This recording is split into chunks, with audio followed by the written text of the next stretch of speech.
Greetings, my friends. Pandora here. I've been gone for a while, but now I'm back. And I want to show you EasyCuffs and DeepShine. This is EasyCuffs 2.0. We have cutters now instead of templates. And then we have our metal forms that you reuse. Here's a strip I made. It's a slab. And I made a bracelet from that with my EasyCuffs. And with DeepShine over the slices of cane, give it that glassy look. So I was super happy with that. And I also used my Tiny Pandora silk screen to create another kind of bracelet. With a piece like this, I like to just keep it in a sheet and not cut it with a cutter, because I want to place it exactly where I think it would look the best. And it leaves another strip to make a smaller bracelet. So for this one, I made my sheet with that nice rainbow blend and just snipped it off with a pair of scissors. You can see the original blend underneath there. That copper paint makes a beautiful silk screen, doesn't it? I just textured the interior and put a little copper antiquing inside. I didn't put any DeepShine on the inside because I like the way it feels on my skin better without on the inside of the bracelet. But later on I'll show you my DeepShine on the outside, okay? I use a little piece of silicone mold and get rid of that grody looking piece of glass. And I like to lay the bracelet down when I'm settling the sheet on top of it.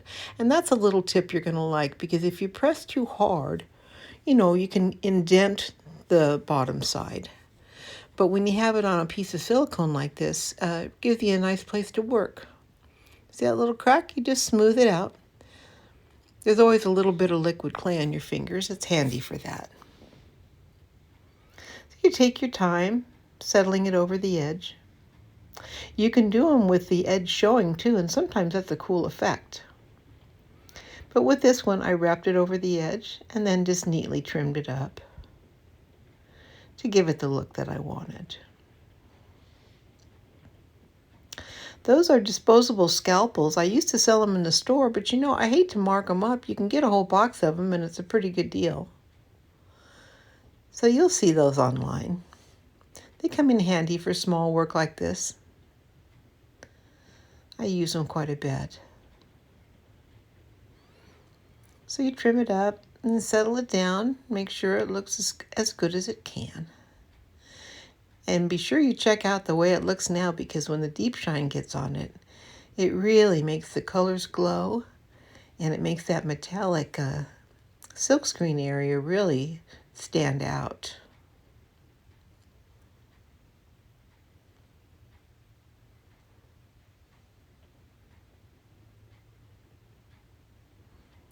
And it's almost done. Just smoothing it, taking your time. These are those Zen moments where you're just relaxing.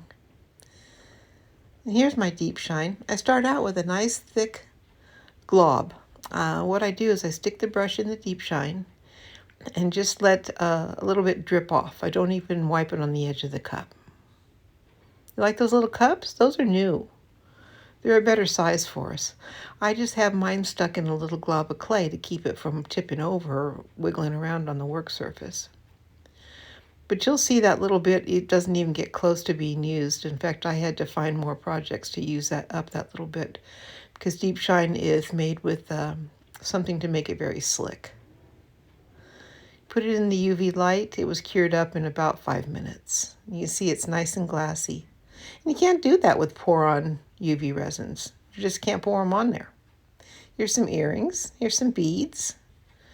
You can use it on bowls and sculptures. So I hope you like it. Stop in and shop. Bye-bye.